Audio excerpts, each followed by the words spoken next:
कभी ऐसा महसूस होता है कि पूरा दिन निकल गया, फोन की स्क्रीन टाइम रिपोर्ट तो चीख चीख कर कह रही है कि आप बहुत एक्टिव थे, कैलेंडर भरा हुआ था। लेकिन जब रात को बिस्तर पर जाते हैं तो लगता है कि यार आज भी दिन बस निकल ही गया। वो जो एक जरूरी काम था वो वहीं का वहीं है, और फिर एक अपराध बोध की चादर ओढ़कर हम सो जाते हैं। और ये साइकिल मतलब चलती रहती है। अगले दिन फिर वही कहानी। हम्म। आज की हमारी जो ये चर्चा है, वो इसी चक्र को तोड़ने के बारे में है। हमारे पास जो स्रोत हैं, वो सिर्फ काम जल्दी करो वाले टिप्स नहीं देते, बल्कि टालामटोल यानी प्रोक्रेस्टिनेशन की जड़ तक जाते हैं। अच्छा। वो एक 5 हफ्तों का पूरा फ्रेमवर्क देते हैं। और सबसे पहली बात जो हमें समझनी है वो ये है कि टालामटोल आलस नहीं है। आलस नहीं है तो फिर क्या है? यह हमारे दिमाग का एक बहुत ही मतलब अजीब लेकिन लॉजिकल तरीका है हमें मुश्किल भावनाओं से बचाने का। मुश्किल भावनाओं से मतलब हम काम से नहीं बल्कि उस काम से जुड़ी फीलिंग से भाग रहे होते हैं। Exactly exactly. ये तो सोचने वाली बात है। तो चलिए इस मनोविज्ञान को खोलते हैं और देखते हैं कि ये 5 हफ्तों की यात्रा हमें कहाँ ले जाती है। बिल्कुल। तो सफर का पहला हफ्ता है अपने छिपे हुए दुश्मन को पहचानने का। स्रोत कहते हैं कि जब तक आप ये नहीं समझेंगे कि आप किस तरह के प्रोक्रेस्टिनेटर हैं, तब तक कोई भी सलाह काम नहीं करेगी। ये ऐसा है जैसे बिना बीमारी जाने कोई भी दवा खा लेना। ठीक है, तो ये कौन कौन सी स्टाइल है? मुझे लगता है हम सब में इनमें से कोई ना कोई एक तो जरूर होगा। हाँ, ज्यादातर लोग किसी एक कैटेगरी में आते हैं। स्रोतों में 5 मुख्य स्टाइल बताए गए हैं। ओके। पहला है the perfectionist. Hmm. The perfectionist ये वो लोग हैं जो काम शुरू ही नहीं कर पाते क्योंकि उन्हें डर लगता है कि वो इसे परफेक्ट तरीके से नहीं कर पाएंगे। हम्म। उनका नारा होता है या तो बेस्ट करूंगा या करूंगा ही नहीं। असल में ये परफेक्शनिज्म ये असफलता के डर को छुपाने का एक बहुत ही सुंदर बहाना है। ये परफेक्शनिस्ट वाला पॉइंट तो मतलब काफी हद तक समझ आता है। हाँ, लेकिन कुछ लोग तो वो इसलिए भी टालते हैं ना कि उन्हें लगता है कि वो कर ही नहीं पाएंगे, मतलब बेस्ट तो छोड़िए, उन्हें लगता है कि पास भी नहीं हो पाएंगे। इस तरह के डर के लिए भी कोई स्टाइल है? बिल्कुल बिल्कुल। और आप जिस स्टाइल की बात कर रही हैं उसे ही स्रोत द वॉरियर कहते हैं। The warrior. हाँ, इनके दिमाग में हर चीज का सबसे बुरा नतीजा पहले आता है। अगर मैंने ये प्रेजेंटेशन दी और सब हंसने लगे तो, अगर मैंने ये बिजनेस शुरू किया और फेल हो गया तो। ओहो। इनके लिए टालमटोल एक सुरक्षा कवच बन जाता है। अगर मैं कोशिश ही नहीं करूंगा तो फेल होने का सवाल ही नहीं उठता। ये तो बहुत रिलेटेबल लग रहा है। और बाकी तीन कौन है? तीसरा है द ड्रीमर। The dreamer. इनके पास कमाल के आइडियाज होते हैं। अच्छा। ये आपको बता सकते हैं कि दुनिया कैसे बदली जा सकती है, लेकिन जब उन आइडियाज को हकीकत में बदलने के लिए वो छोटे छोटे बोरिंग स्टेप्स लेने की बात आती है तो वो पीछे हट जाते हैं। मतलब वो बस एक परफेक्ट पल का इंतजार कर रहे हैं। हाँ, या बड़ी प्रेरणा का जो कभी नहीं आता। और मुझे लगता है चौथा वाला वो होगा जिसे लास्ट मिनट काम करने में मजा आता है। मेरे कॉलेज में एक दोस्त थी जो पूरा सेमेस्टर कुछ नहीं पढ़ती थी, और और आखिरी रात में हाँ, आखिरी रात में कॉफी पी पी के पूरा सिलेबस खत्म कर देती थी। आप बिल्कुल सही पकड़ी हैं। उसे ही कहते हैं द क्राइसिस मेकर। इन्हें डेडलाइन के प्रेशर से जो एड्रेनलिन रश मिलता है ना, हाँ हाँ। वो पसंद होता है। उन्हें लगता है कि वो दबाव में सबसे अच्छा काम करते हैं, लेकिन असल में वो सिर्फ पैनिक मोड में काम कर रहे होते हैं। और नतीजा? अक्सर औसत ही होता है। हम्म। और आखिरी 5वां स्टाइल है द डिफायर। द डिफायर, ये कैसा नाम है? ये वो लोग हैं जो किसी भी तरह के नियम या उम्मीद को अपनी आज़ादी पर हमला मानते हैं। अच्छा। अगर बॉस कहेगा ये रिपोर्ट कल तक चाहिए, तो उनके अंदर से आवाज़ आएगी, तुम मुझे बताओगे कि मुझे क्या करना है, मैं अपनी मर्जी से करूंगा। हाँ हाँ, ये एक तरह का शांत विद्रोह है। बिल्कुल। और इस चक्कर में काम टलता रहता है। वाह, इन स्टाइल्स को समझना तो सच में एक आहा मोमेंट जैसा है। ये सिर्फ लेबल नहीं है, ये हमारे टालने के पीछे के क्यों को समझाते हैं। सही बात है। लेकिन ठीक है, मान लीजिए किसी ने पहचान लिया कि वो द वॉरियर है। हम्म, अब वो उस डर के बावजूद पहला कदम कैसे उठाए? मुझे लगता है दूसरे हफ्ते का आइडिया इसी समस्या को हल करता है ना? एकदम। दूसरे हफ्ते का फोकस है मोमेंटम बनाने पर। और इसके लिए स्रोत एक बहुत ही सरल लेकिन हैरान करने वाला नियम बताते हैं। 5 मिनट का नियम। 5 मिनट का नियम? नियम यह है कि आप खुद से सिर्फ इतना कहें, मैं ये मुश्किल काम सिर्फ 5 मिनट के लिए करूंगा।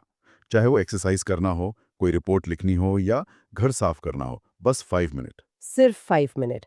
लेकिन लेकिन 5 मिनट में क्या ही होगा? ये थोड़ा बचकाना नहीं लगता? सुनने में लग सकता है, पर इसके पीछे का विज्ञान बहुत गहरा है।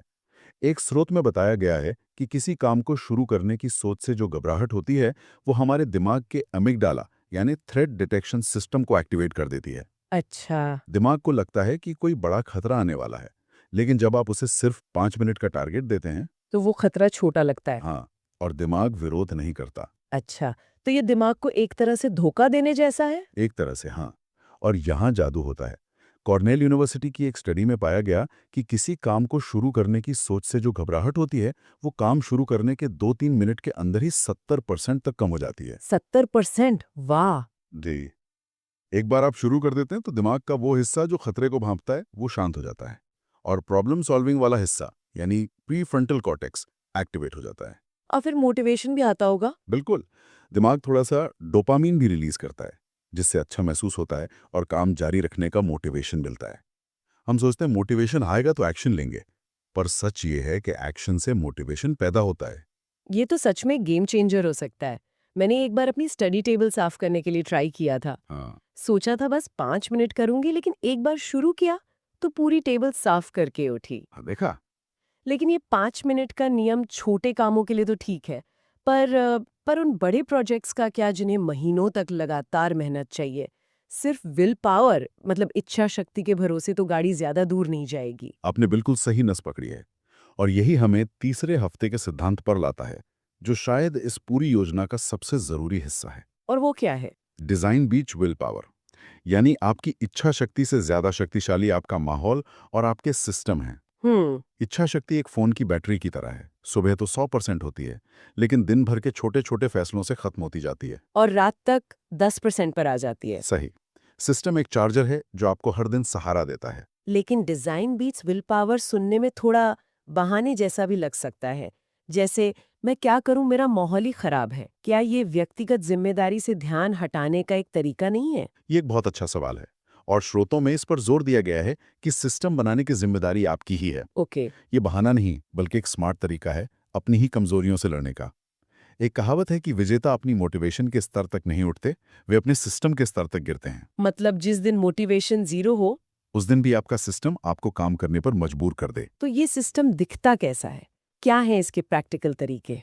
स्रोत इसे सुपर स्ट्रक्चर कहते हैं, यानी अपने दिन को एक मजबूत ढांचा देना। इसमें 3 मुख्य चीजें हैं। पहला, टाइम ब्लॉकिंग। Time blocking. अपने कैलेंडर में सिर्फ मीटिंग्स ही नहीं, बल्कि अपने जरूरी कामों के लिए भी टाइम ब्लॉक करें।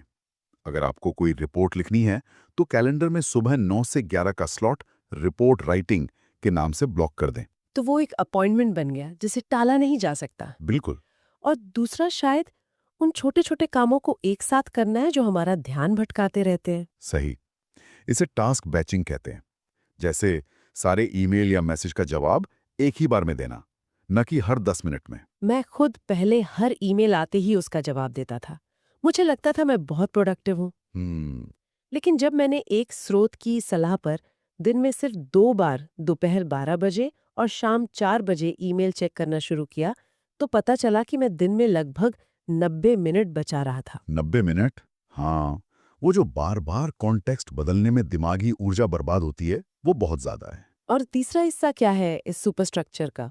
सबसे ज़रूरी काम सबसे पहले करना, जब आपकी एनर्जी और इच्छा शक्ति सबसे ज़्यादा हो, यानी सुबह के समय। राइट। इसी से जुड़ा एक और सिस्टम है टाइम बैंडिट्स को पकड़ना। Time bandits? ये वो छोटी-छोटी चीज़ें हैं जो हमारा समय चुराती हैं, जैसे फ़ोन नोटिफ़िकेशंस। अपने फ़ोन की सारी फालतू नोटिफ़िकेशंस बंद कर देना शायद सबसे बड़ा प्रोडक्टिविटी हैक है। ये तो मैं मानती हूँ। और फोकस को ट्रेन करने के लिए फोकस टाइमर्स का इस्तेमाल, जैसे पोमोडोरो तकनीक। 25 मिनट काम, 5 मिनट ब्रेक। ये फोकस मसल को ट्रेन करने की एक्सरसाइज जैसा है। बिल्कुल। ठीक है, तो हमने अपने दिन को डिजाइन कर लिया, टाइम ब्लॉक कर दिया, नोटिफिकेशंस बंद कर दी, लेकिन दिन में तो फिर भी 100 चीजें होती हैं करने को।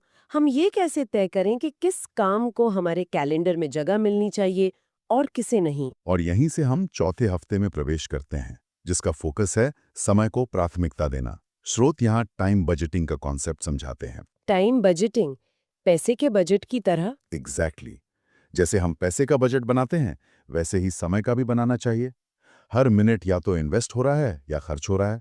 सवाल यह है कि आप अपना समय कहाँ इन्वेस्ट कर रहे हैं। तो इस बजटिंग के लिए कोई टूल या फ्रेमवर्क भी है? हाँ, 2 बहुत ही शक्तिशाली फ्रेमवर्क हैं। हम्म। पहला है 80-20 का नियम, जिसे पेरेटो प्रिंसिपल भी कहते हैं। हाँ, ये तो सुना है। ये कहता है कि हमारे 80% नतीजे हमारी सिर्फ 20% कोशिशों से आते हैं। सफलता का राज उन 20% जरूरी कामों को पहचान कर उन पर अपनी पूरी एनर्जी लगाना है। लेकिन ये पहचानना ही तो सबसे मुश्किल काम है कि वो 20% काम कौन से हैं। और इसी के लिए दूसरा फ्रेमवर्क है आइजनहावर मैट्रिक्स। अच्छा। इसे अमेरिकी राष्ट्रपति आइजनहावर इस्तेमाल करते थे। ये कामों को 4 हिस्सों में बांटता है। 4 हिस्सों में? हाँ। एक तरफ है अर्जेंट और नॉट अर्जेंट काम, दूसरी तरफ है जरूरी और नॉट इम्पॉर्टेंट काम। तो 4 बॉक्स बन गए। ओके। पहला बॉक्स जरूरी और अर्जेंट, दूसरा जरूरी लेकिन अर्जेंट नहीं, तीसरा अर्जेंट लेकिन जरूरी नहीं, और चौथा न जरूरी न अर्जेंट। तो ज्यादातर लोग अपना समय कहाँ बिताते हैं और उन्हें उन्हें कहाँ बिताना चाहिए? ज्यादातर लोग पहले और तीसरे बॉक्स में फंसे रहते हैं, यानी आग बुझाने में और दूसरों के कामों को निपटाने में। स्रोत कहते हैं कि सफल लोग अपना ज्यादातर समय दूसरे बॉक्स पर, यानी जरूरी लेकिन अर्जेंट नहीं कामों पर लगाते हैं। अच्छा। जैसे स्किल सीखना, प्लानिंग करना, सेहत पर ध्यान देना, क्योंकि यही वो काम हैं जो भविष्य में आने वाले संकटों को रोकते हैं। और असली ग्रोथ लाते हैं। बिल्कुल, जब आप रोज एक्सरसाइज, जो कि जरूरी है पर अर्जेंट नहीं, करते हैं, तो आप हॉस्पिटल के इमरजेंसी रूम, जो जरूरी और अर्जेंट है, से बच जाते हैं। वाह, क्या बढ़िया उदाहरण है। तो इसका मतलब ये हुआ कि हमें रोज जानबूझकर दूसरे बॉक्स के कामों के लिए समय निकालना होगा। बिल्कुल।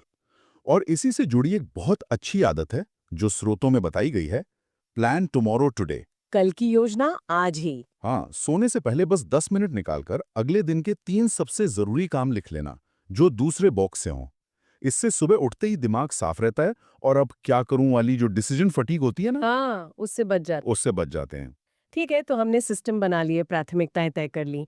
लेकिन मैं सोच रही हूँ कि कोई व्यक्ति इन सब नियमों को 1 हफ्ते तक तो शायद फॉलो कर ले, लेकिन फिर वापस पुरानी आदतों में फिसलने का खतरा तो बना रहता है ना?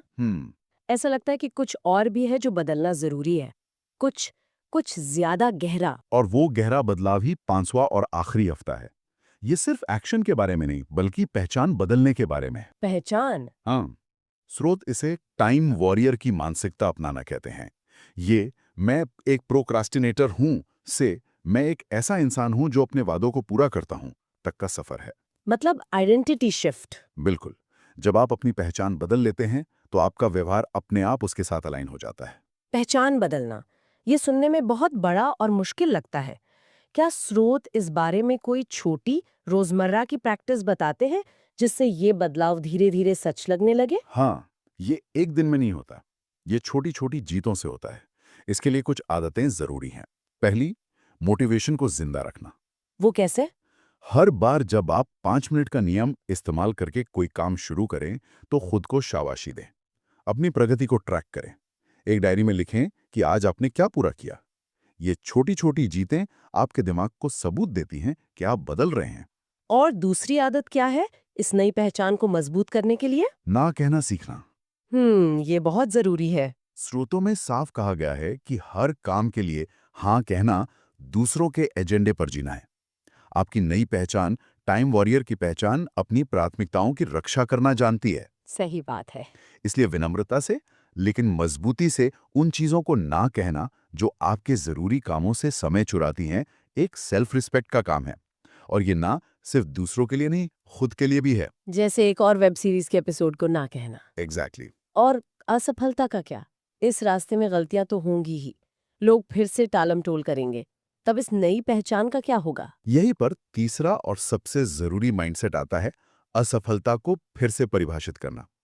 एक स्रोत में बहुत अच्छी बात कही गई है, failure isn't proof of weakness, it's proof of progress. मतलब हर गलती कमजोरी का नहीं, बल्कि प्रगति का सबूत है। बिल्कुल। अगर आप फिसले तो इसका मतलब ये नहीं कि आप वापस प्रोक्रेस्टिनेटर बन गए। इसका मतलब है कि आप कोशिश कर रहे हैं। ये एक फीडबैक है, फाइनल जजमेंट नहीं। टाइम वॉरियर डरता नहीं, वो फीडबैक को सीख में बदलता है और आगे बढ़ता है। तो ये सफर अपने अंदर के डर को समझने से शुरू हुआ, फिर छोटे छोटे कदमों से मोमेंटम बनाने, अपने दिन को डिजाइन करने, सही चीजों को प्राथमिकता देने और अंत में अपनी पहचान को ही बदल देने तक गया। संदेश साफ है, अपने समय का मालिक बनना कोई जादुई घटना नहीं है, ये रोज की छोटी छोटी सही आदतों का नतीजा है। बिल्कुल। बदलाव बड़े धमाकों से नहीं, बल्कि रोज की छोटी छोटी आदतों से आता है, जो समय के साथ जुड़कर एक बड़ा असर पैदा करती हैं और अंत में सोचने के लिए एक विचार छोड़ जाते हैं। टाल मटोल कोई चारित्रिक दोष नहीं है जिसे सजा दी जाए, बल्कि ये एक संकेत है जिसे समझने की जरूरत है। एक संकेत। हाँ, या आपका दिमाग है जो आपको किसी मुश्किल भावना से बचाने की कोशिश कर रहा है। तो अगली बार जब आप खुद को कोई काम टालते हुए पाएं तो खुद को कोसने की बजाय एक सवाल पूछें। मेरी एक टाल-मटोल की आदत मुझे किस भावना से बचाने की कोशिश कर रही है? सही। क्या वो असफलता का डर है, बोरियत है या कुछ और? और उस काम से बचने के बजाय क्या आप सीधे उस भावना का सामना करने का कोई छोटा, सुरक्षित तरीका खोज सकते हैं?